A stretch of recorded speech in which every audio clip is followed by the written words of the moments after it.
Live, laugh. It's me. I'm Kaitlin Diemond.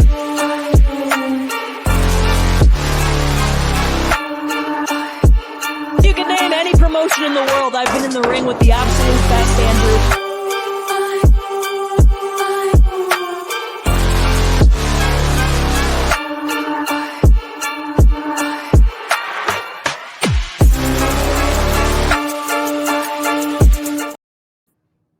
Ladies and gentlemen, boys and girls, anybody and everybody, welcome to Live, Laugh, Lariat, the best wrestling podcast in the world, and we're hoping to prove that by the end of this episode. My name is Daniel. I am joined here by the meat with the heat, Roberto Moss. Hello. And we are joined by the multi-talented, world-traveled Kaitlin Diemond. How are you doing tonight? I'm doing great. That was a very cool little video package you guys put together of me, so thank you. Thank you. Yeah, it was. We like to get hype here, in like a very chill way. For like sure, it's hype, but it's like you're not going to want to leave the couch hype. So that's where we try to keep it at here. I do. I'm not leaving my couch. So I want to start off here. Wrestling is a business of like cool names. And your name is Kaitlin Diemond, which is cool.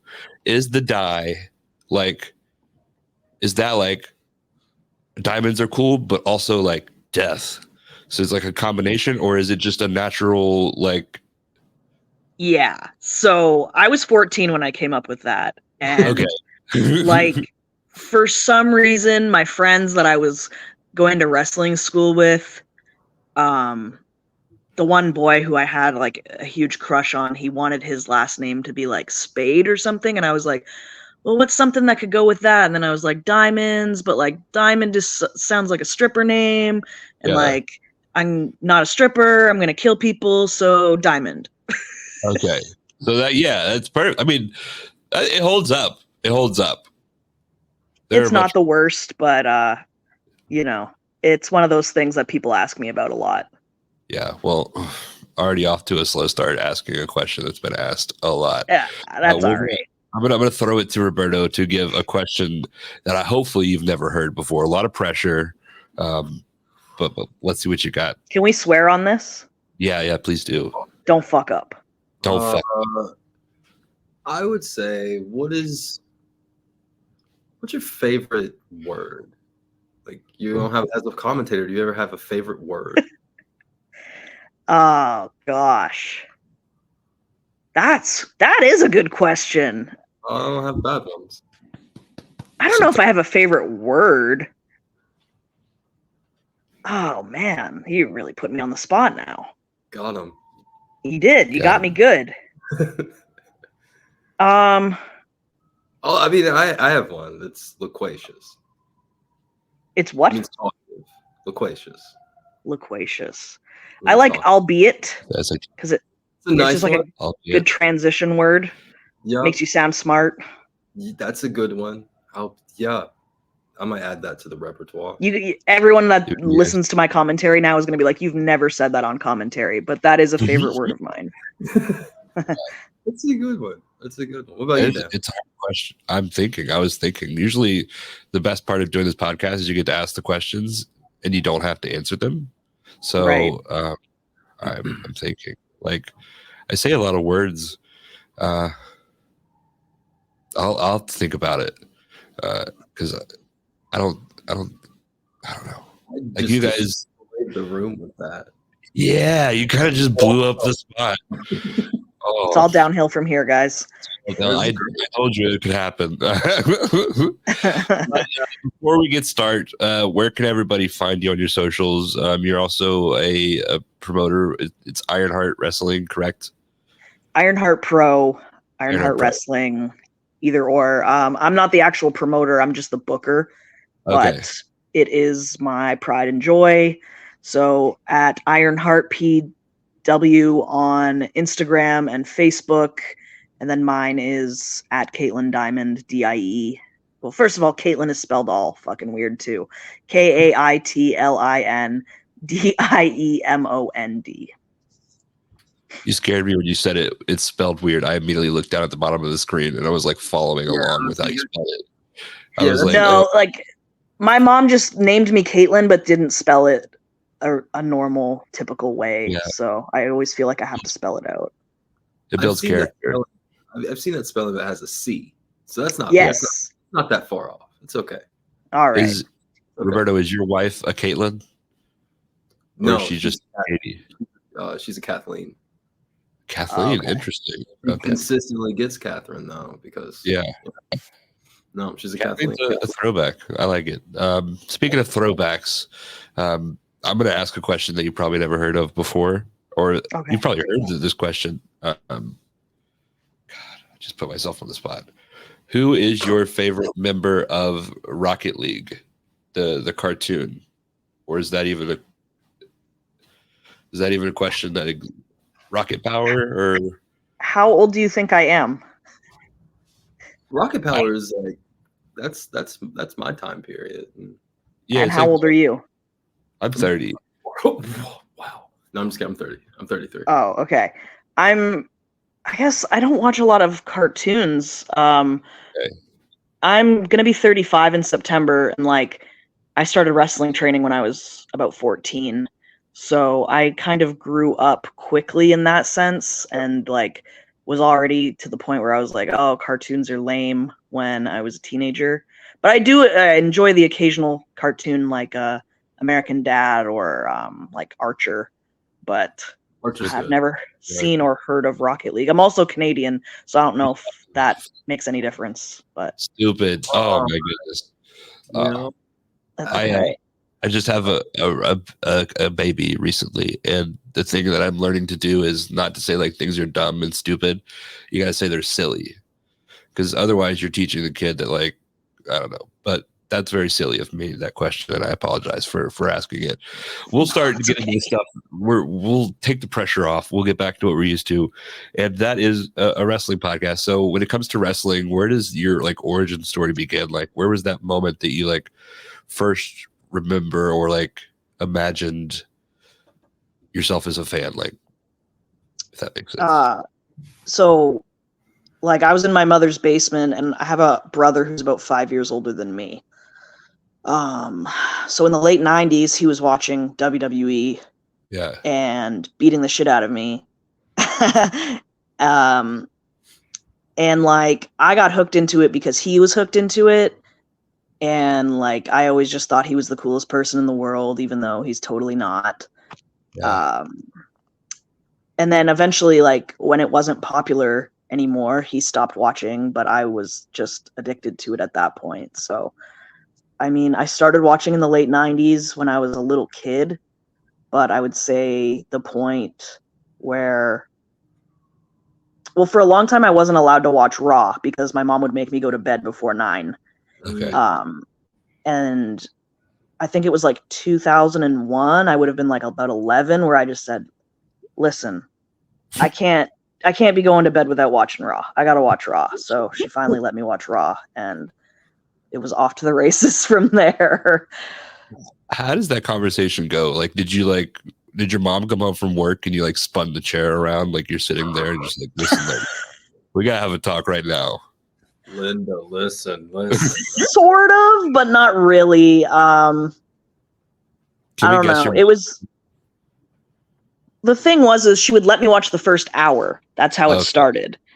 And then like something amazing was always coming up in the second hour, and I'd be like, Mom, please let me watch it.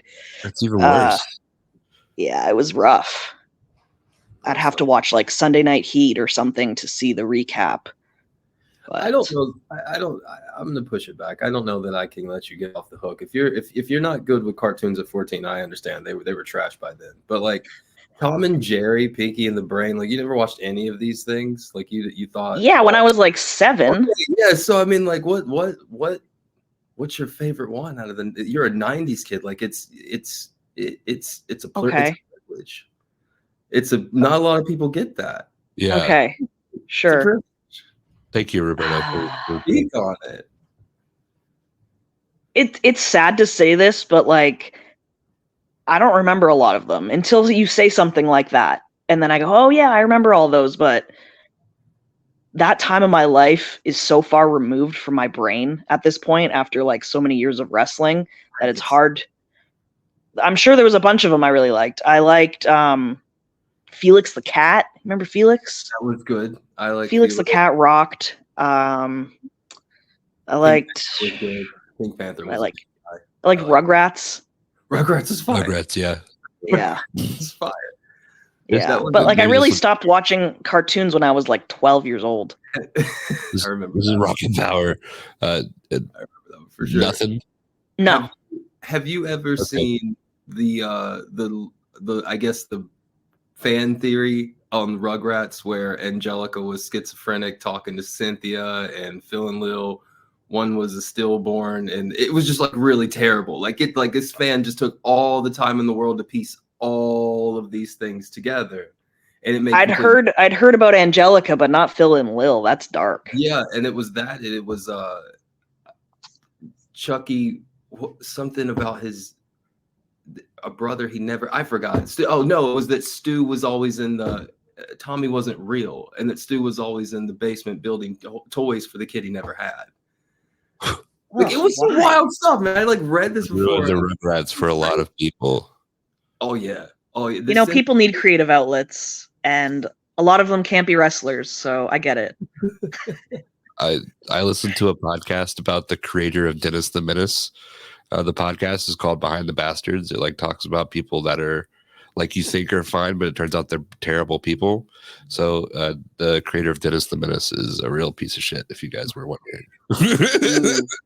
I'm waiting for the HBO Max special on that. I am too. Like HBO does it. Do you like true crime? I love true crime. What are your favorite like true crime cases? Cases? Or shows or anything. Or is it fucked up if I say Chris Benoit? No, we can talk about Chris Benoit. Like that one hits the most home to me, you know. But like in general, like all the pretty well-known ones. My girlfriend right now is actually in a criminology class, and she just had to do her finals paper on a spree killer, and she chose Andrew Cunanan, which is the guy who murdered Versace. Yeah, I listened to a podcast series by him recently. Yeah. Yeah. So actually, we know someone in the wrestling community here who was across the prison from Andrew Cunanan when he served in Wisconsin. So kind of like a small world. Yeah. Are you a true crime guy, Roberto? I like it depends. If my wife's watching, I will, but I don't seek out like recreational sadness. It's not how I spend my Women time. are so twisted. Yeah. I don't get sad by it. I don't know if that makes me. I've always told myself, and this might be like outing myself, but if you wonder if you're a psychopath, you're probably not a psychopath. Yeah, I've heard that. Yeah. So, but like I eat that shit up, like true crime and all that stuff. Same. Yeah.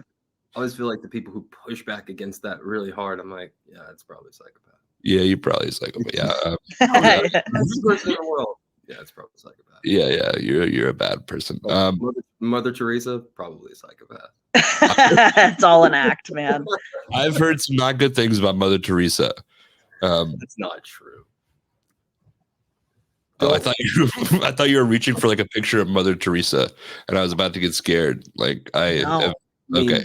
You mean grandma? Like Oh yeah, the picture of Mother Teresa I just keep by my side at all times. People do it. I mean, I don't know.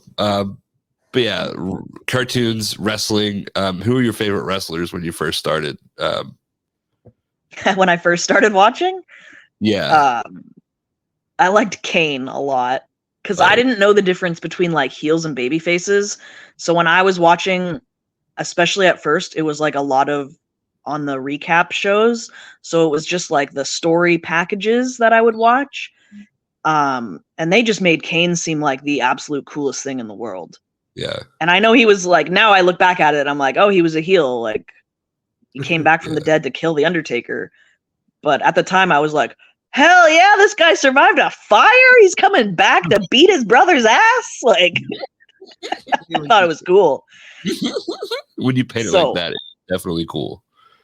Yeah, man. I thought it was cool. And he could like make flames appear, you know? Like yeah. Do you have a favorite? So cool. So I liked Kane. And then like later when I started being able to actually watch the programming, I was into Chris Jericho, the Hardy Boys, you know, Steve Austin, Triple H, The Rock, everyone was on fire at that time. Like you can't even have a bad pick. No. It's almost like the hairband era of wrestling. Like she just ripped off like 4 beautiful heads of lettuce. Like all in a row. The Hardy Boys, Triple H, and Kane. Kane had beautiful locks back then. Yeah. Did he though? Was that his real hair? Wasn't it?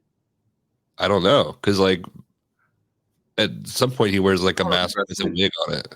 I love wrestling because we don't know. I love wrestling. Any other time I could just point to hair plugs. But with Kane, I don't know. I love wrestling. Yeah. I think at a time it was real and at a time it wasn't real. Just depends what time. I do know that. Like with I've recently seen him at like a show. Yeah, he fits bald head, very scary. But when he does autograph signings now, he just like wears like jeans and a polo and just the Kane mask with the hair. And like it's just I don't know if it's sad. Like I get that's wrestling as things progress. Like there's Kane and he's dressed like my dad, but he still has the mask on. But yeah, like what do you want him to do? Jump in a one piece? I think so. I think I do. Like either don't wear the mask or commit. Like don't half-ass. Yeah. Just be Mayor Kane or be the Big Red Machine. Like, but not this in between bullshit. No, it's confusing. Very confusing. Yeah, Kane, great wrestler, not a great person. I think you could say that about pretty much every person in wrestling to a certain extent, or at least. But he's just like very public about being a shitty person. That's all. Yeah, which is a big bummer because Kane is like such a. Cool, I know. Like, I hate that we like know this shit, but also I'm glad we know this shit. But it's both. Right. It's like I'm glad. I wish there was just a way that we could know, like, I don't know how to explain this, but like we all could know privately and then make our commerce decisions accordingly, but not to get into the minutia of everybody else's opinion on someone else's opinion. Right. And it's always like where I'm like, you know, because with wrestling, I never expected any of these dudes to raise a child, or my child rather. I just expected them to be great wrestlers, and they were. True. Yeah. It's like that fair point. So I'm like, I'm really sad that they're like really shitty though. Yeah. But for sure. I don't spend money to help them, and that's kind of like my crappy single man protest. It's like, I'm gonna buy a Kane mask. Fuck that. Yeah. Like, I'm just gonna make my own. He's crying all the way to the bank. Paint this paper plate red. Yeah, that, like similar to Kane, like J.K. Rowling, like is another big bummer of one. But like, I saw a video. If you like go to like Harry Potter World, like they break down like how much money she gets with everything that you spend, and there's like no way you can go to Harry Potter World and not like pad her pockets. So yeah, I'm sure. Just glad there's not a Kane World. It's actually kind of remarkable though, like when you think about it, because like if I'm not mistaken, Harry Potter World is within Disney World. It's or is it Universal, I think. Universal? Okay, never mind. Okay, never mind. I was gonna say that would have been a conflict of interest in the world if it was within Disney World. just shit world. Like everybody $30 a head, general admission. Shit world. Yeah. Go lower lines in the roller coasters. There we go. Just kidding. Yeah, we figured like never been on a roller coaster. You've never been on a roller coaster? No, I have no interest in dying. Yeah. Get out of here. I'm gonna die right here on the ground one day. I don't want to do it riding around. You weren't kidding when you said you were a normal person. Yeah, dude. Oh my god, yeah. Anxiety and all. I'm 33 years old and I water my lawn every afternoon in hopes that this grass will grow in this one particular spot. And I'm willing to talk your head about it. This is a wrestling podcast. Yes. Thank you for getting us back on topic. True. So we'll talk about the roller coaster thing later privately because I have questions. Okay. If you have questions, we can talk about it now, but I don't want to waste your time exploring his insecurities. No, I'm good. Okay. So wrestling, you grew up as a big wrestling fan. At what point did you decide that you wanted to become a wrestler? I was probably about 10, and I was watching. Well, first of all, I was watching China like beat dudes' ass, and I was like, hell yeah. Because I was doing martial arts at that time. I had been doing karate since I was about 3 years old. Whoa. And I was oftentimes the only girl. So I would literally like kick guys' asses that were like 20 years old.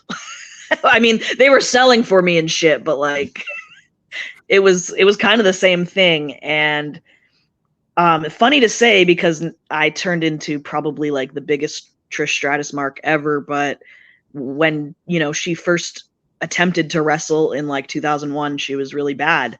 And I was like, oh, come on. She's just on TV because she has big boobs. I could do better than her. What is this crap? Like, that's the mindset that I was in.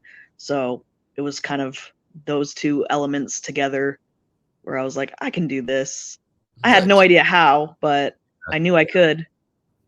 So, hot take that I'll just throw out there. Behind like the Undertaker and the Steve Austin glass smashing, I think the Trish Stratus giggle is like the most instantly recognizable like entrance music. It's wrestling. Fantastic. I had recently rewatched it was, I think, do you remember Glamarella against John Cena and Trish Stratus? It was like Trish Stratus's first time coming back after she retired, her very first time. So it was like John Cena and a mystery partner against Santino and Beth Phoenix, and they were in Toronto. And so like, the heels entered, Cena entered, and then it was just like the long pause and then just the giggle and the place lit up like a Christmas tree. Yeah.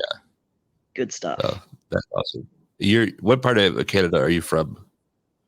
I'm from Toronto as well. Okay. Maple Leafs fan at all? They're not good. Yeah. Okay. Are you a hockey fan? At one point I was, when I was younger. I would watch hockey with my dad.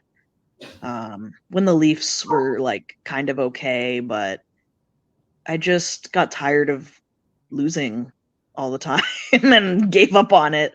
So I mean, like, I live probably 5 minutes from where the Minnesota Wild play now, and so I've been meaning to go catch a game when they're back in season, and I'm sure I will. Because I like watching live sports, but like I'm not gonna go out of my way to watch hockey on television. It's not appointment. What is appointment watching for you? Not a lot of things in the world are appointment watching for anyone anymore. So what's appointment watching? What's going to get you to sit in front of the television at a specific time and watch it? Not much these days. The pay-per-views, if I really want to watch them, like I watched WrestleMania live, I watched AEW Dynasty live. In the last month, I'll typically watch TNA pay-per-views on a replay or New Japan pay-per-views on a replay. So there's really not much. Yeah. I see you're constantly watching wrestling. If you watch like your Instagram stories, that like what does your day look like? Is there like, this is my wrestling time, and how do you pick what you watch each day? Oh my God. This is going to sound like the most unhinged fucking psychopathic bullshit you've ever heard in your life. But so wrestling is my only form of income at this time. I don't have like what people call a shoe job. So I get up. Well, I guess I like look after my dog and shit while my girlfriend's at work. But I kind of just get up, make sure he's good, do what I need to do, hygiene wise, and I've got it down to such a science now at this point. I like flip between apps. So I'll go to like my home screen and it'll have all my apps laid out, like Netflix, Prime, Hulu, Peacock, YouTube, etc. And so I'll spend X amount of time on one app, usually like the length of an episode of something I'm watching. So right now I'm really into Animal Kingdom, so I'll hop on like Amazon Prime, watch an episode of Animal Kingdom. And then Peacock's my next one. So I have gone to, if you scroll all the way down on the WWE network on Peacock, they have what's called A to Z. And I'm literally just going through the entire video library in alphabetical order. So right now I am on Bret Hart's greatest matches of like 1993 and 1994. So that's what I'm watching currently on the network. Now, when I get to YouTube, I'm trying to watch shit that's like not really on the network. I've got a master list of every relevant professional wrestler that's ever fucking existed. There's a website called Online World of Wrestling, and they have bios, like match results, photos, etc., social media links of every wrestler. So one day I just said, fuck it, clicked on the letter A, went down the whole list. Now I'm on B, I'm going down the whole list. So what was I think today I was watching Balls Mahoney. Like I'm still fresh into B. But like I'm just going down the list because like I don't know what else to do at this point. I need it to be random so that, because if it's not random, it's going to drive me like crazier, just because like there's so many chunks of wrestling for so many periods of time that I've seen in its entirety, and I just don't want to think about it. I just need something random. Fuck it. What's next on my list? Balls Mahoney. Bam. I have a humble suggestion. You should just like, as you go, come up with like a top 5 A's, top 5 B's, top 5 C's as you continue to go down these. Top lists. 5 is hard, man. You know how many wrestlers there are for each letter in the alphabet? As many as you have time for. Like, but I'm saying like just the greatest. The greatest. And this is to me where like wrestling is so interesting. Like my top A's or my top B, like it's all subjective. Yeah. I could be like, oh, you know, fucking Axiom is the best wrestler whose name starts with A, and someone could be like, no, it's AR Fox, or like whatever, you know. It's like, well, my opinion doesn't matter. It's just I just want to watch good wrestling. There might be someone who's a total mark of yours who's just like, oh shit. Yeah. There might be. What was number 4? I don't like ranking. I just think it's so hard to do. You know, when people ask you like, what's your Mount Rushmore of wrestlers? I'm always like, I don't know. I've got like 500 of them. I'd put in there. It's only 4. How do you do that though? Like, how? It's such a weird. 4 is a weird number for anything. There's so many intricate things that make wrestlers good that like, it's like my brain would fucking explode if someone had a gun to my head and said like, you have to name the people that would go in your wrestling Mount Rushmore. Do it now. And like, you're hooked up to a lie detector test. So if you're lying, we're going to know. And the gun's going to go off. Like I would get shot. Yeah. I think I'm just going to start breaking it down into soup. I'm going to be like, who's your Mount Rushmore of the Backstreet Boys? So it's just basically the Backstreet Boys. You just got to leave one off. Like, that's not bad. That's a good start. I could probably work with that. Like, I'll start doing that. This seems very agreeable. I'm sorry, Howie. You did not make the list. Howie Kevin top 3 for sure. Kevin gets in my top 3 for sure. I loved Kevin when I was a kid. What a baritone. Yeah. No, and nobody liked Kevin. They were like, he's the old weird one. And I was like, yeah, I like old men. Let's go. I liked him because nobody liked him. I was like, look at this chick. Oh my God, he's doing his thing. Everybody hates on him. The dude's over here in like full spikes and stuff. But look at my guy over here just kicking it. Oh, like just kicking it. That's got to be like being the backup quarterback on like a Super Bowl winning team too.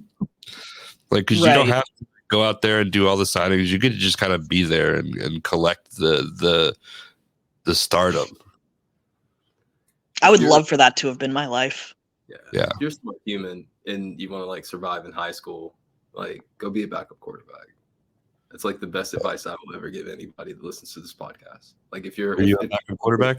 Oh yeah, no shame in my game. One time I had to go in because the guy got like a legitimate concussion. He got lit up, and I threw like 2 interceptions, like within like 4 tries. I mean, it was bad. It's bad. It wasn't ready to play. But the point is, you just want to wear the jersey. Like the jersey is just so you don't get picked on, man. Like that, not having a jersey on Jersey Day. Like if you're not cool, then it was 6'4", dude. Like it's really hard to hide. So I just Way to humble, Greg. Yeah, he's 6'4". I'm 6'2.5". Yes. If you were wondering, I wasn't, but thanks for the information. It's hard to hide. Like being tall nerds, like it's hard to hide. I feel like the world should feel some semblance of it for us. I feel like the universe gave us like we'll give them a head start. We'll make them like tall, and I'm just like, nah, I'm gonna be this fat little kid that's weird. Yeah, negate my height right away. We'll make the other one funny.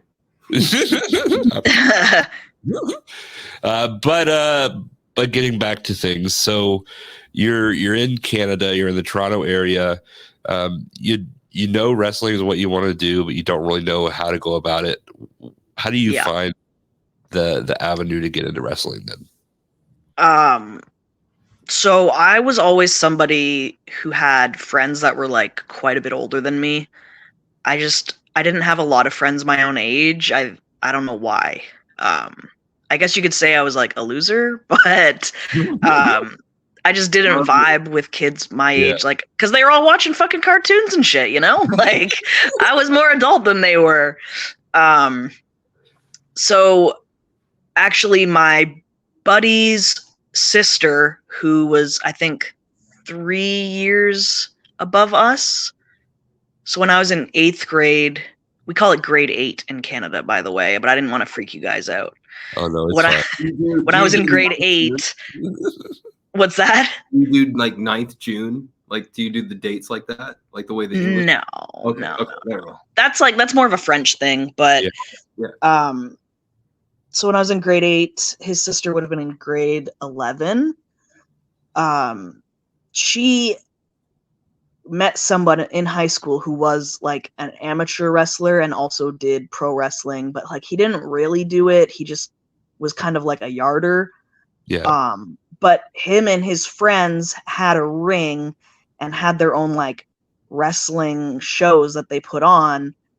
And it's not as bad as it sounds. Like, yes, they were untrained, but they were doing this at their church for their church to help raise money for their church. And they would bring in like Christian wrestlers. So they had brought in probably like Ted DiBiase and a couple of other guys like that were really pushing the Jesus angle pretty hard back in the like 2005 time. And they weren't bad wrestlers. Like, they weren't doing dumb shit just because like they wanted to be wrestlers. They were just doing moves with no psychology. Like, they knew how to do the moves. They just had no clue what they were doing or why. So they were doing a benefit for their church, and then that got in the city of Brantford's newspaper. And somebody who was actually involved in pro wrestling that was trained saw the paper. He came to the show. His name was Mike O'Shea. And he watched the show. And that was the first day that I ever took bumps. It was maybe the day before WrestleMania 20. So over 20 years ago. Isn't that nuts? I took my first bumps. And that was in kind of like a guided seminar with one of these trained wrestlers. I don't want to name him because he's a total fucking piece of shit Christian who's not relevant anymore. So he doesn't deserve the airtime. But he took our money and taught us how to bump. And Mike O'Shea saw the paper. He came to the show. He was like, you guys aren't terrible. You just need some guidance and stuff. And you already have your own ring. So he set up regular training for us. And that's kind of where it snowballed into eventually working shows. But there was an Ontario Athletic Commission at the time, meaning a lot of things. I had to be 18. I could only wrestle women, etc. There was all these rules. But Lufisto ended up suing the commission. If you know who Lufisto is, you should. Because like when WWE would come to town, they would let China wrestle a man. And then for indie shows, they were like, no, you can't do that. And she was like, what the fuck, bro? So she sued them and she won. So eventually that commission got abolished. And then I was able to wrestle in Canada under the age of 18, which was fucking great for me. Awesome. Yeah. Fuck athletic commissions, I think, in the recent. Your wrestling license. Yeah. Like a fucking monkey could get one, bro. It's all a joke. It's all a money grab.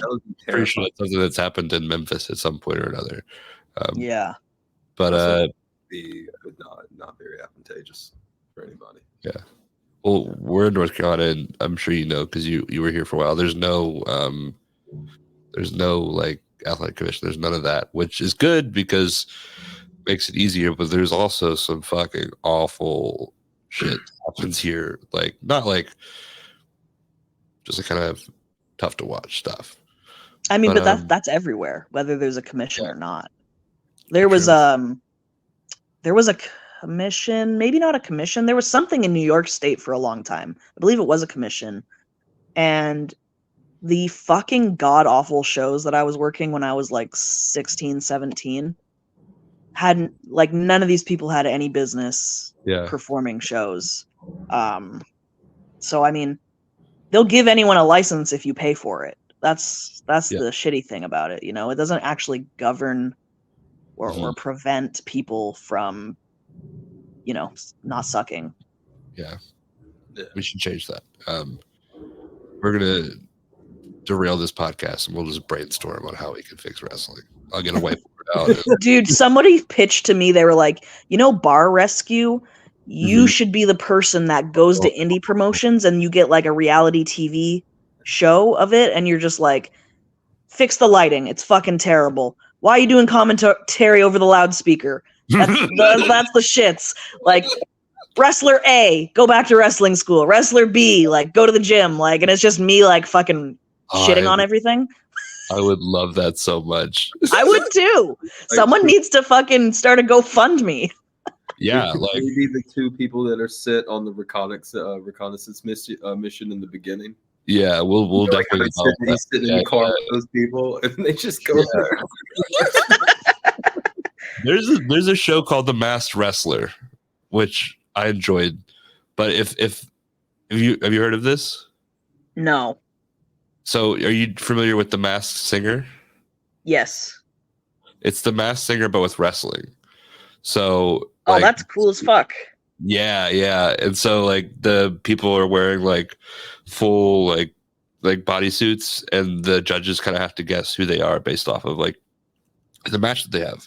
I'd be pretty good at that, I think. Yeah, but like if stuff like that can exist, there's definitely a world where Mud Show Rescue Shindy Wrestling Rescue is what I would call it. I would be so amazing. Indie wrestling. I would watch that every day. That would make it into my rotation. But yeah, so you start taking bumps. Mike O'Shea's teaching you. It sounds like Kaitlin Diemond is your name kind of from the start. Yeah. What was kind of the character behind that? Like when you first... So originally I called myself the Anti-Diva before like Paige adopted it. Yeah. And I think even prior to Paige adopting it, Serena Deeb had adopted it in OVW, but I was calling myself that even before she was. Because I was just like so fed up watching women's wrestling. Like it was fucking trash, dude. Yeah.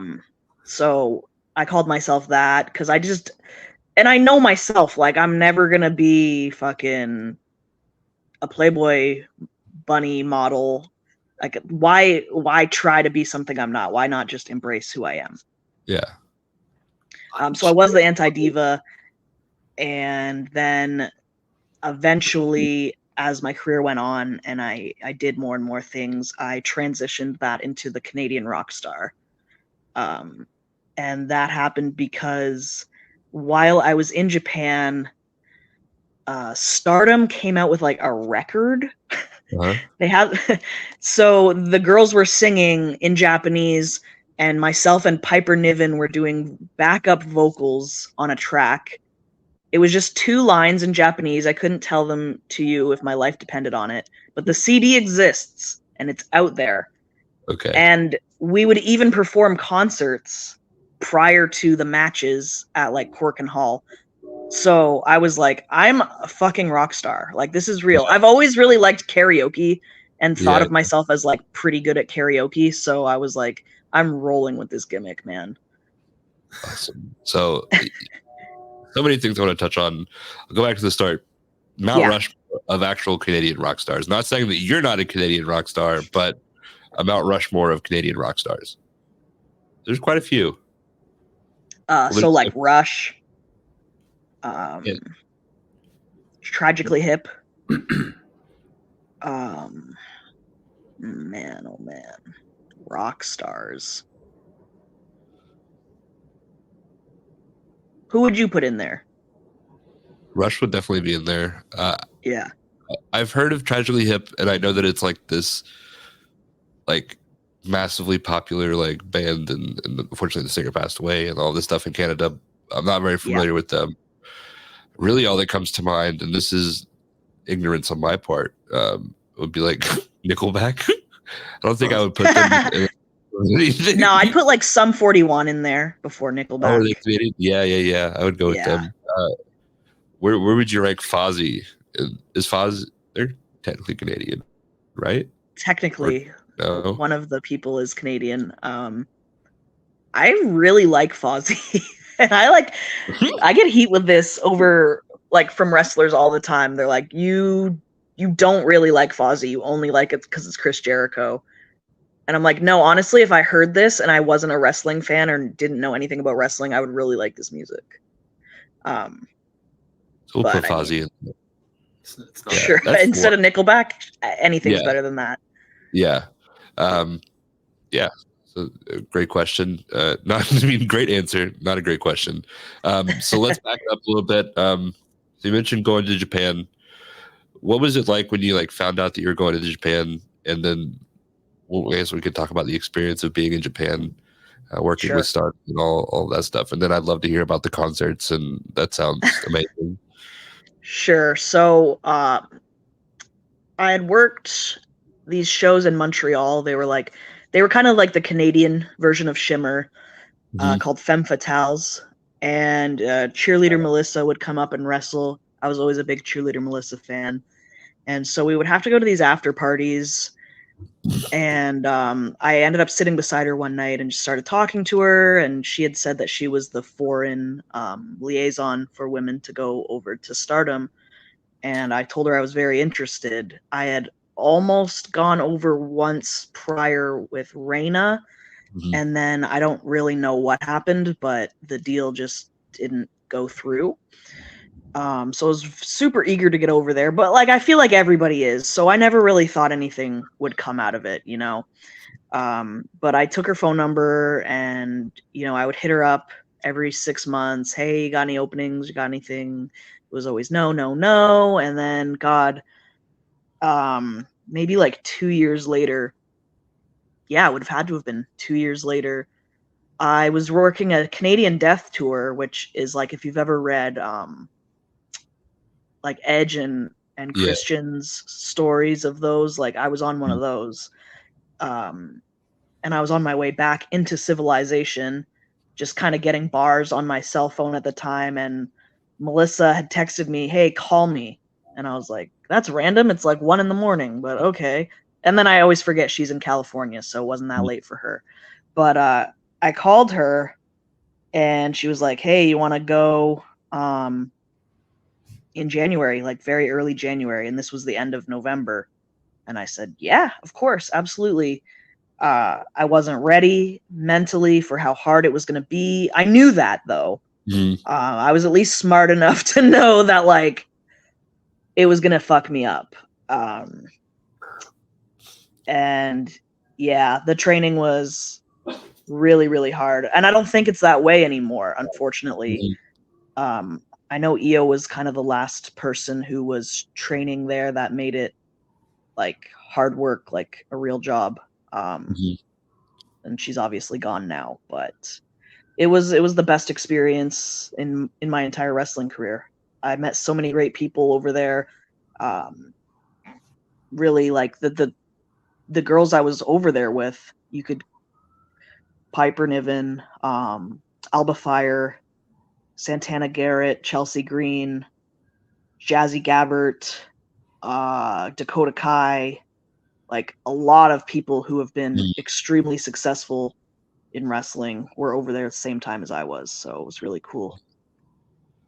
Yep. I've heard a lot about like people that we've talked to that go to Japan where it's just like a wake up call when it comes to training. Is that, I'm guessing that's just across the board with Stardom too. Like, what do those workouts look like?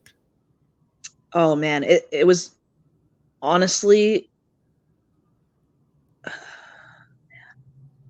the first day was like 3 hours straight of conditioning. And it's a pretty small class. There's maybe like a dozen of us there. So we're just getting our fucking asses handed to us. I knew it was going to be a lot of squats, but it wasn't. It was like push-ups. It was just blow-up drills. And the altitude's different there, obviously. So like that also plays a role. And then they would just make you do the most random shit that you're like, why the fuck am I doing this? Like, do a handstand and hold your legs up for 3 minutes without like breaking form. And if you break form, we're going to kick you in the ribs. I was just like, why would this ever even be useful in a fucking wrestling match? But of course I'm not going to say that, right? Yeah. You know, I never could do it for the full 3 minutes, but it was cool over the course of the 3 months I was over there to see like how much progress I made from when I started to when I finished. What were some of the biggest adjustments going from like Canada to Japan, like as far as like culture, like space? I know things are a little bit smaller. Yeah. Pardon me for a second. I'm just going to turn my light on over here because I can see my screen getting kind of dark. But I would say the food was the worst part because I like my food cooked, you know? I don't mind like fish and things like that, but everything there is just so fucking gross. And it's super impolite to like decline food. So you have all these sponsors taking you out and trying to show off that they're big Stardom fans and etc. And like they'll order the whole menu. And it's like very custom to at least try literally everything that somebody orders for you. And I was like throwing it up and like spitting it in my napkin when they weren't looking. Like I had some rough nights out there. And I was also getting shit-faced because they were buying me alcohol and I wasn't eating anything. So, oh man. Amazing. Did you go to Ribera's? Yeah. I went to Ribera a couple times. Never with a sponsor, I don't think. I just went with my friends, but I got a jacket, which unfortunately when I had to leave the East Coast, I had to leave in a hurry because I was kicked out of where I was living and I didn't really have any resources. So when I left, well, I guess I didn't leave the East Coast, but I left, I was in New England and I went down to Florida for a bit and then I was up in North Carolina, but I had a storage unit full of all my wrestling gear, my boots, my Ribera jacket, and all that stuff had to get left behind, which really sucks. Yeah. Very sorry to hear that. Of all of the things that you ate that you didn't throw up, any of those were your favorite, or you just hated all of it? No, I mean like cooked meat is fine. I like steak. Yeah. But I mean, you didn't like any of the raw stuff that they gave? Just nothing? I found that some of it's just like really good, just random stuff. Like I like kimchi and never thought I would like anything like that. Kimchi's okay. Yeah, but it would never make me throw up. Like I'm trying to figure out what would make me. It's just uncooked fish or like fish eggs or like Like caviar and sushi? Basically. Oh, okay. Yeah. Oh, all right. I'd be right there with you. I wouldn't be able to do it. Oh, I'd be munching. We know. And they would serve you like a dead fish, like just like a little minnow looking like dead fish. Here you go. Like an And then you're anchovy? cooking it over like a hibachi grill. Oh, And you're like, what the fuck do I do with this? And you eat it. you're eating good is what you're doing. Oh. Amazing. So we talked about some of the not so fun parts. What were some of the favorite matches that you had in your time there? In all three, I want like commentary, and I guess you've refereed matches too, correct? Yeah. So like, can you tell me like all, because I have matches that I've called that are the favorite. I think that's like different than matches you may have wrestled and the matches you may have officiated. Definitely. So, oh my God, my dog's being so cute right now. So, Yeah, you got to show the dog. You got to show the dog. Oh, Can you see him? kind of, yeah. What kind of dog is it? He's a golden doodle.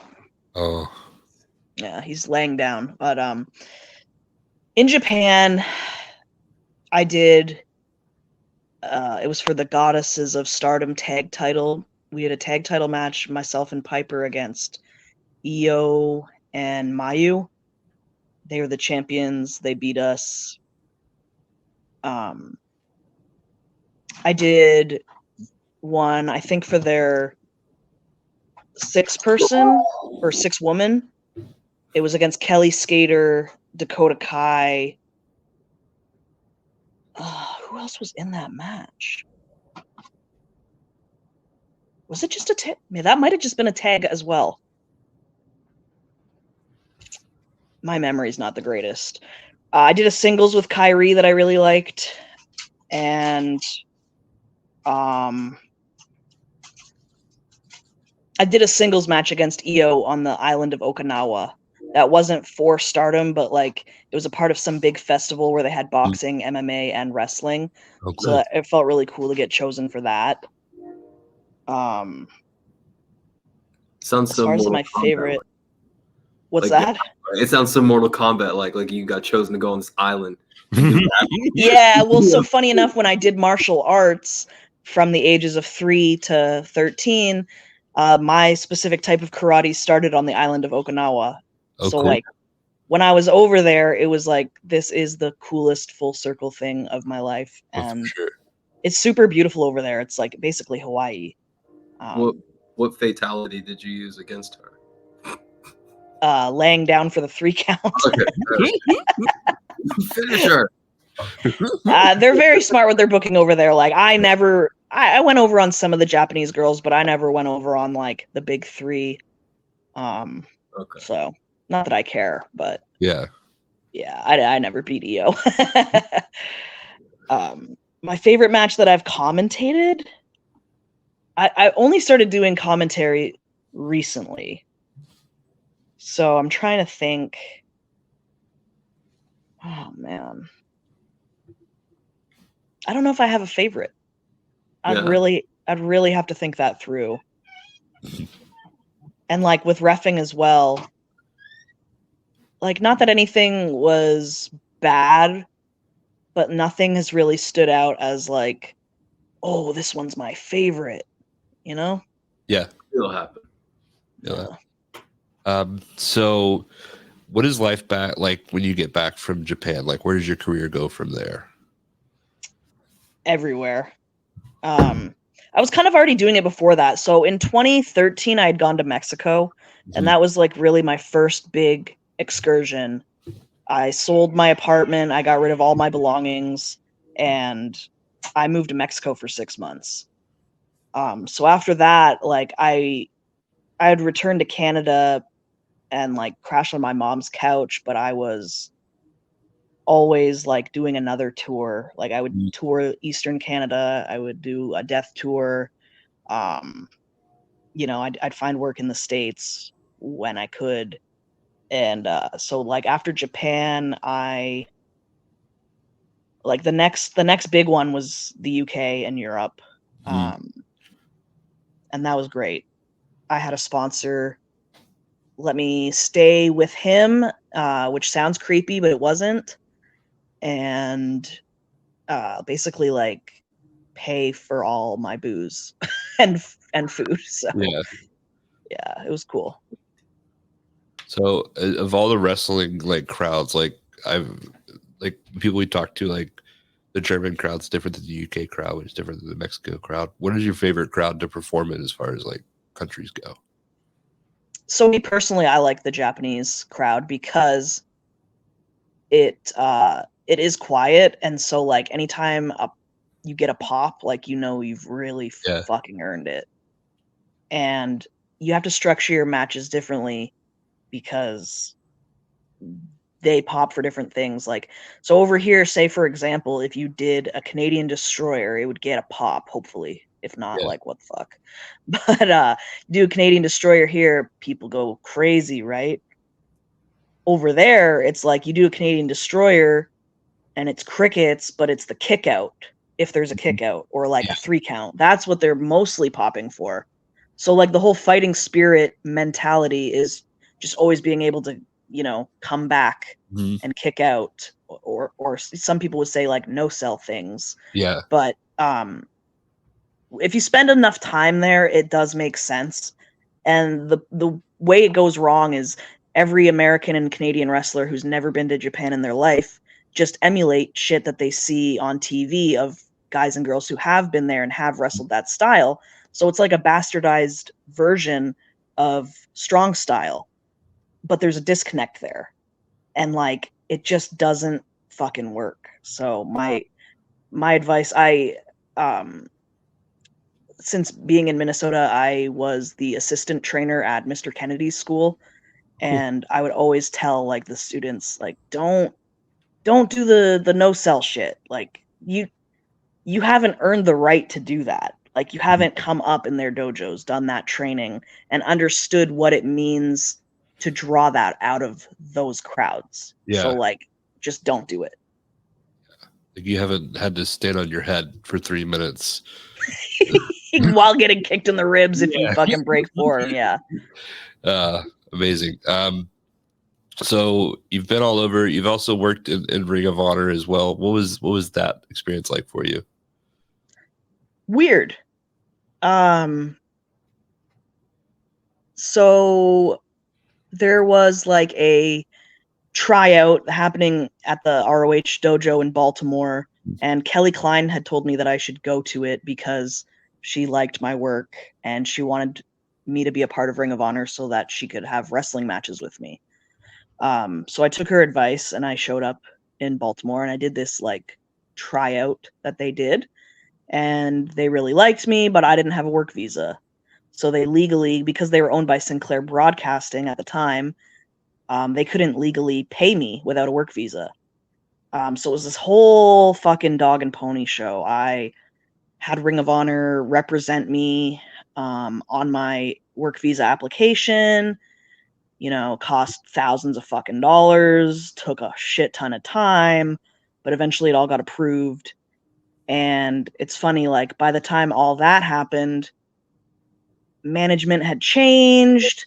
So, I mean, I would go down there and train sometimes, and I worked, I want to say only like 4 shows I worked for them. And then I could already tell, like, I wasn't the hot commodity anymore. They had either moved on to somebody else, or their mentality as far as booking the women had changed, and they wanted somebody they could mold. And they would tell me something like, this is a great opportunity, blah blah blah blah blah, here, come work for like $75. And I was like, bro, do you know how much money, like, not that I'm a fucking real name or anything, but like I make way more money than that wrestling on the indies. Like, why would I work for $75 for you? And like, it was just a lot of like Kool-Aid drinking, ass kissing, and you can see why I didn't do well there. But like I enjoyed my experiences for what they were. It's cool to be able to say that I worked there. Management probably changed like 3 or 4 times over the course of me having those 4 matches with them. And when it was, I think Todd Sinclair was booking women's matches and he was high on me, but then it was Marty Scurll, and like I don't even know Marty Scurll, so like it was frustrating and hard to stay consistent with. And it sucks because I got a fucking work visa and then they kind of dicked me around. So yeah, that is a bummer. But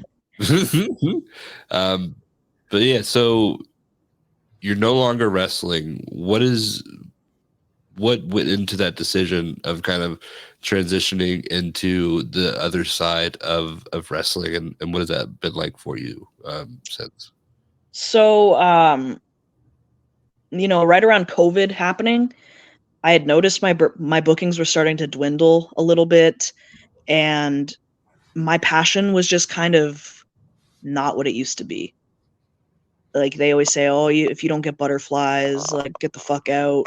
That type of cliche, but I hadn't had butterflies in a long time, and it was a job for me. Like it was my primary source of income, and so it's hard not to be passionate about it to a fault.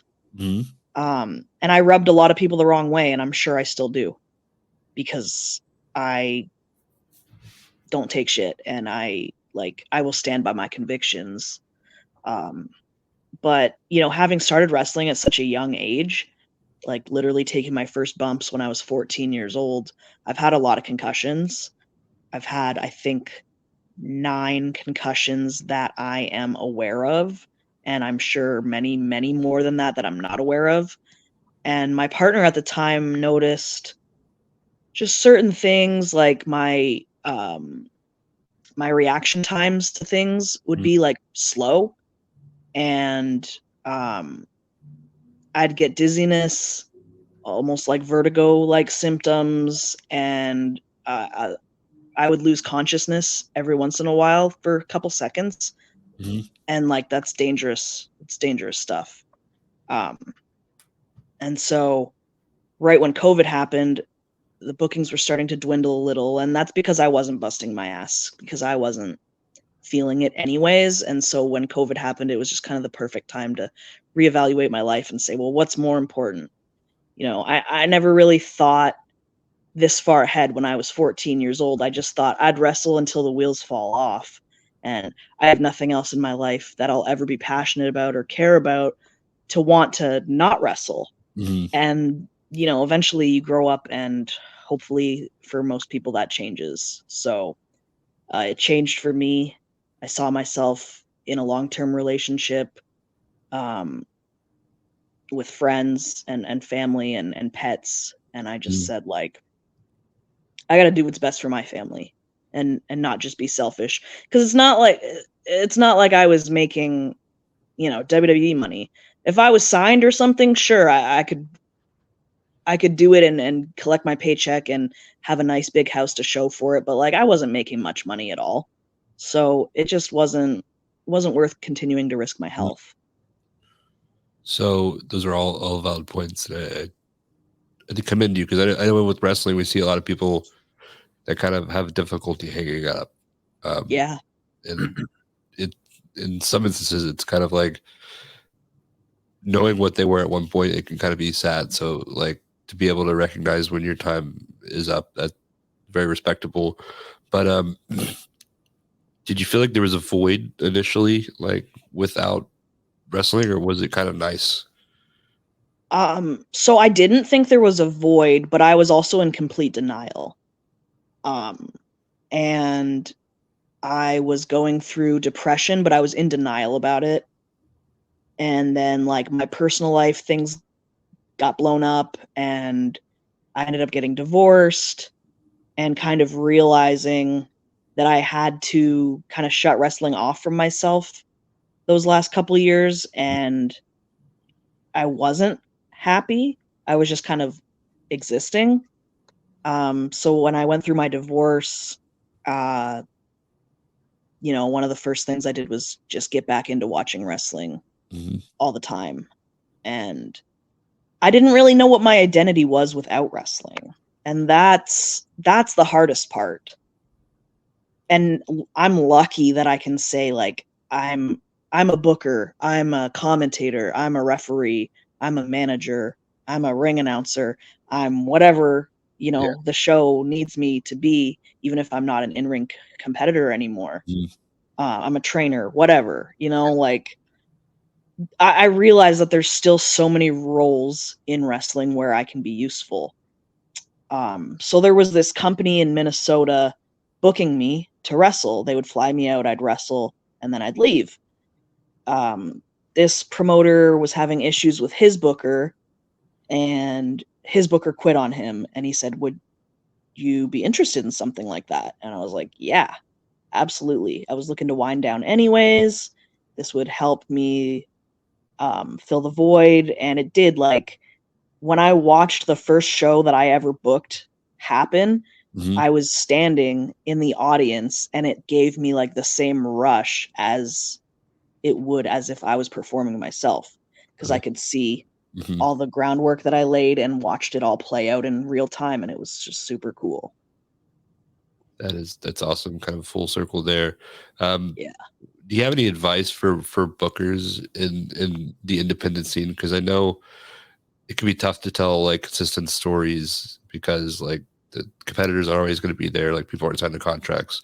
So like, what are Yeah. some tips you would give to people that are like looking to book on the independents?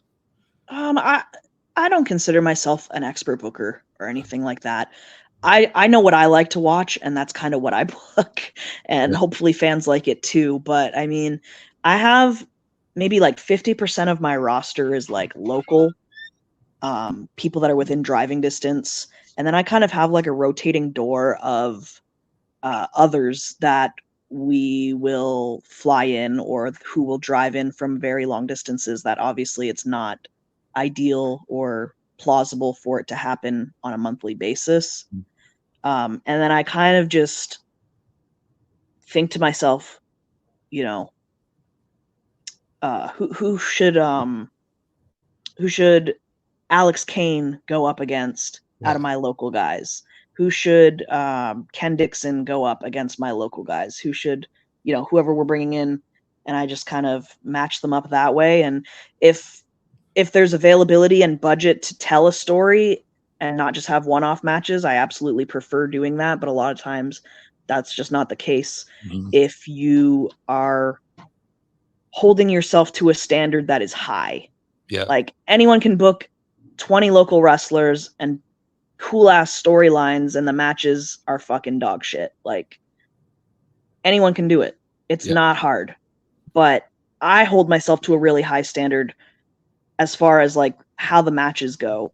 Mhm. I'm not booking someone just because they're cheap. I'm not booking someone just because they're available. Yeah. They're local. Like I really like I honestly think I'm not like I was never good enough to get booked on my shows. If I was booking and like literally Kaitlin Diemond like sent me a resume, I'd be like, I don't know if you got it, kid. Like I'm really strict on that shit. Yeah. So yeah, that was just me though. Amazing. Yeah. So you're doing commentary now. Roberto here is a commentator, so I'll open up the floor to him. I know I have a tendency to kind of do a lot of the talking, so I'm gonna hop in the back seat here and just scoot my Sure. seat a little back. For sure. I mean, I think that for me, I started doing commentary like 2 years ago. I had never had any experience doing it at all. So I think Yeah. maybe in that way we might be similar. Yeah, it's about the same time frame for me. So, Okay. What's yeah. been like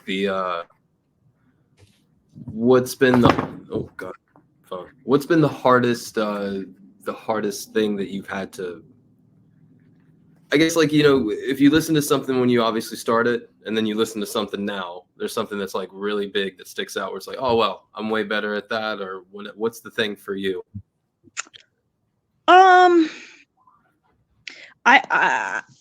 I could probably hijack commentary a little too much with my own shit. Just if like a match is not holding my attention and my counterpart says something and I can find a way to chime in and talk about myself, like I probably do that too much for most people's taste. But I'm just trying to entertain myself. And if the Are you- wrestling's not doing it, I'll do it myself. God damn it. Are you C1 or C2? Are you color or play-by-play? I don't really know. I feel like I'm both. Okay. No one's ever like given me the distinct role. I can sit there and be like a Joey Styles and, call move for move, spot for spot, but I also think of myself like kind of like a JBL. Like I'm kind of just like a bully and a in character, like rude person. And that's why I get away with talking about myself.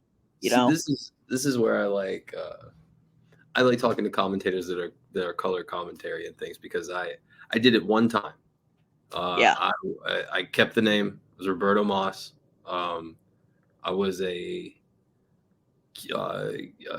Cuban, the son of a Cuban, essentially an oligarch. Like I just had a bunch of money, very pretentious, and I sat down and I did this for like all of one show. It's on FSPW Network, YouTube.com. You guys can look for it if you want to. Honest to God, it was dog shit. It was horrible. Everything I said was just "you're welcome." Well, do you know why it was dog shit? Just because you're welcome. That's all I said was "you're welcome." After everything I would say, it's just like, yeah, you're welcome. Well, you're also not rich, bad. I'm assuming, right? He's No. in a shack right now. Live right here. But the biggest part about authenticity is like just being yourself. Yeah. Not trying to be a character you're not. Yeah. Play-by-play works out better because it's more in line with me. I'm just not an asshole. That's not my character. I am an asshole, but not that kind of asshole. Yeah. Right. Yeah. There's something to be said about like being an overly animated jerk. Yeah. I can see where it's fun though. Oliver Sawyer definitely looks like he has the most fun of anybody I know. But regarding the commentary, I guess you said you didn't have a favorite match. And you're in between on the roles. So what is it that you said that Kaitlin Diemond can't get a resume or can't get onto your shows? Can Kaitlin Diemond, the commentator, get onto your shows? And if so, what gives her the bona fides beyond that she obviously knows the booker to get on the show? Well, I do commentary for my own shows actually. Okay, so what are you bringing to the table? Like what would you like if I'm coming into a first, like what's the Kaitlin Diemond experience? Honestly, like the only reason I'm really doing it is because I am the booker and because I understand like the story more than anybody else. Like I could hire Veda Scott, which I have done in the past. I could hire, people to do commentary for me, and they're great commentators, but they don't know what I was thinking when I booked this match, why I was booking this match. And, unless somebody does your commentary every single show, it's hard to know like all the history between everybody. Yeah. I think just having a general knowledge of wrestling, of the moves, the psychology, having in-ring experience is like very valuable. For sure. There's so many commentators that have just never stepped foot in a ring, and it's like that's okay, but I'd much rather listen to people that have like lived it. Yeah, that know how that move takes, or like know how that bump feels, and kind of like can tell you what's going through that person's mind in that moment. Definitely, even if it's in kayfabe, Yeah.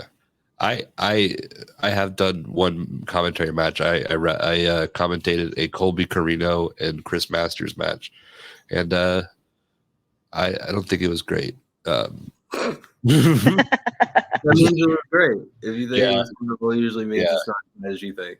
Yeah, it was kind of a last minute thing, and but yeah, if you thought it was good, that usually means it was bad. Like that's right, exactly. If you're like, man, I feel pretty good about how I did. You'll listen to it and it'll be bad. If you feel like it's terrible, you did great. It's just I don't know why it's like that, but it's the way it is. And a nice segue, which I'm going to say this one is good, to bring it back to things that are bad and things that are good. You said that you've been on hundreds of wrestling podcasts. This might be first. How do we stack up? You guys are the first one I've done in a really long time. I stopped taking wrestling podcasts probably in like 2018/19. I haven't done one since. Oh wow. I don't think. I might have done like one in 2020, but we didn't really talk about wrestling as much. So I would say good, because I have a very bad memory, and the fact that I don't remember a lot of the ones that I've done means they probably weren't that good. You won't remember this one either. But Yeah, like 2-3 years from now, you'll be like, "Hey," I'll be like, "Who are you? What?" That's happened before, and it's single-handedly like the worst experience of my entire life. Like, No, that would be fucking hilarious though if I just ripped you guys on the air. oh I no. would never go on that pod. Those guys look like Yeah. assholes. It was like meanwhile. Like, Yeah. You know how many Mount Rushmore questions they asked me? I never did get the answer to my question. Who is your Mount Rushmore of Backstreet Boys? So there's only 5 Backstreet Boys, right? I said what I said, but there still has to be like there's the left. I mean, there's an order clearly of about like. Is there an order? Is I don't know that. Is Mount Rushmore not ordered? Is it? It's from so. left to right, man. Come on. It's just presidents, right? Yeah, it's just presidents. It's coded. It's left to right. I don't think that's how they did it. I think I've never heard this in my life, but mind you, I'm Canadian, so maybe I'm just uninformed. Okay. I think the question would be like, which one was carved first? Right? That's the real question. Man. This is getting fucked up. This is after the show type of stuff, but I'm just saying, like, there is a reason that they are the way that they are, I'm assuming. Just roll the dice, maybe. I don't know if I can rank them that way. Like, they all have their own strengths, you know? Yeah. I think Kevin's number 1. Kevin's definitely the rest. Brian's a solid number 2, dude. Brian's a solid number 2. See, I'm more of an instinct guy. Nick's a 3. Nick wants to be a 1 so bad. He's thirsty for it. I'm gonna give he is. I'm gonna give him a 3. And and honestly, man, like AJ's right there and just wanting it too bad. But I'm gonna give him the 4 over Howie. I got to. I like AJ. I forgot Howie. Until she said Howie's the most forgettable. Mm-hmm. I forgot. I thought he was in sync. No.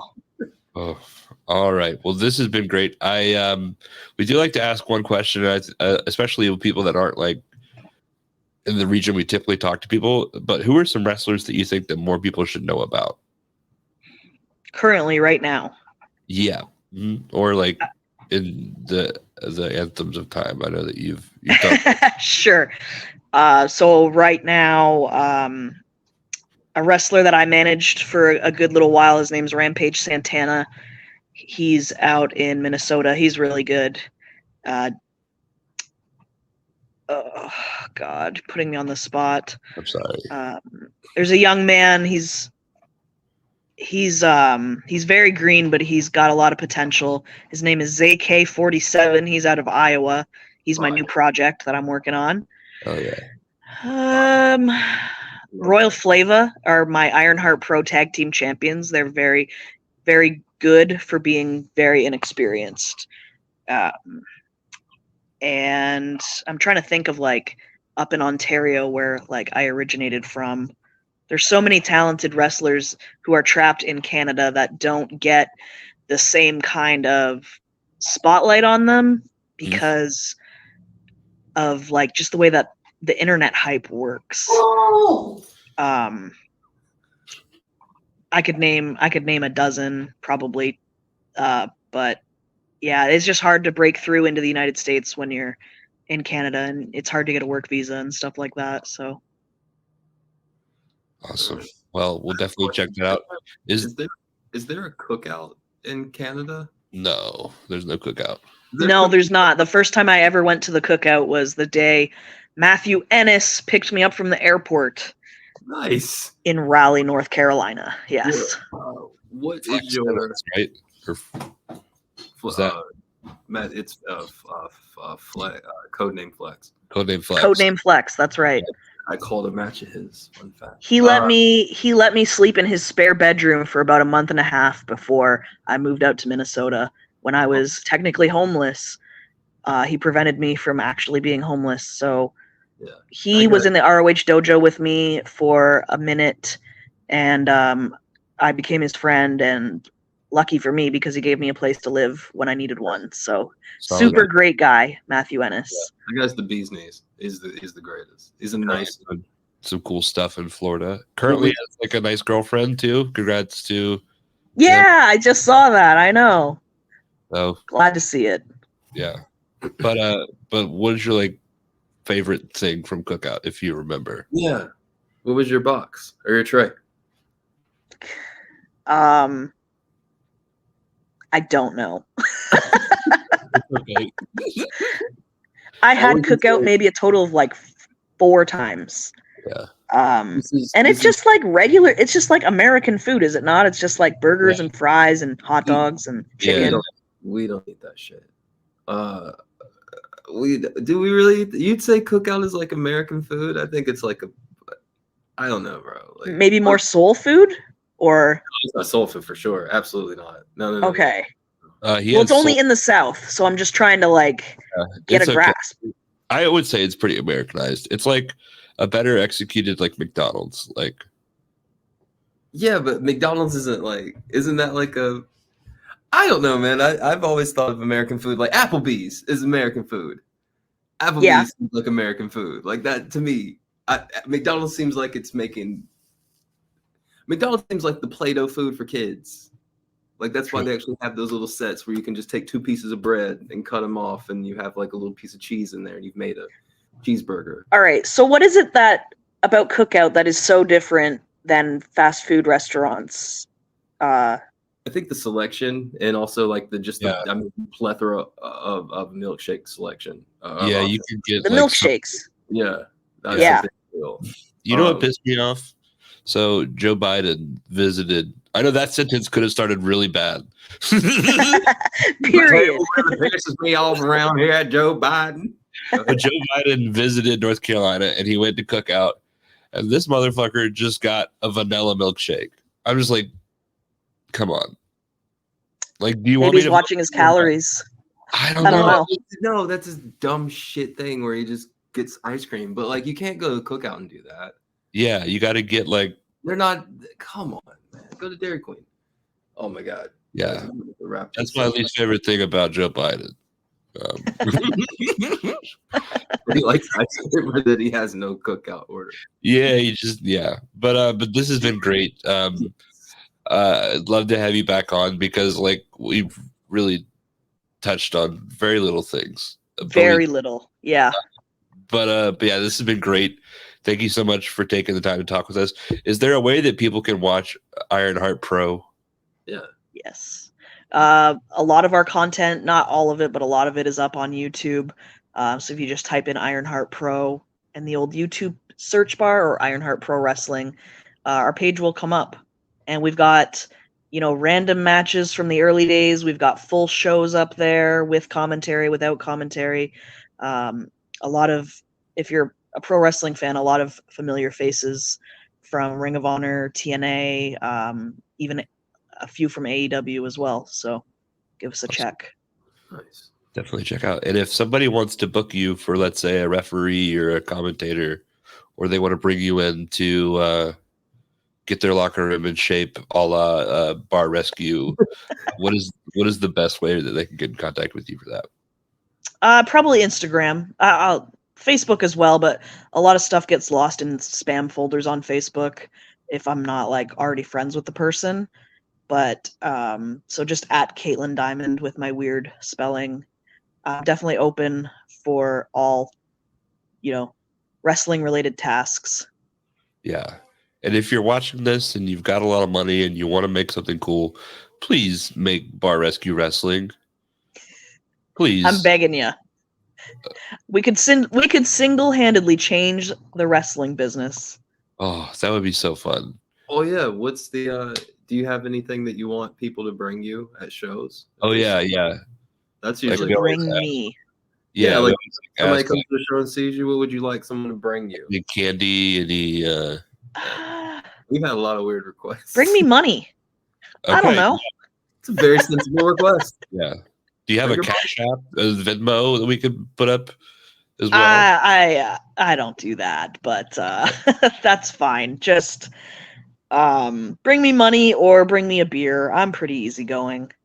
Favorite type of beer? Before, we'll end on that question. Like, Oh my gosh.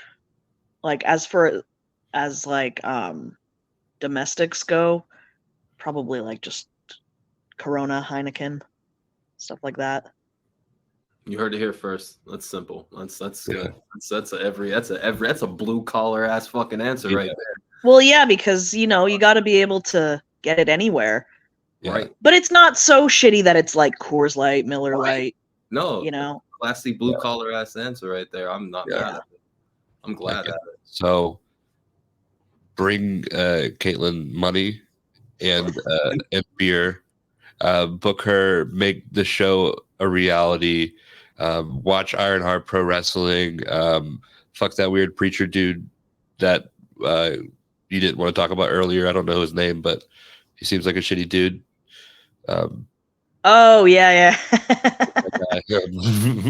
He he does not exist in wrestling anymore. So yeah, good.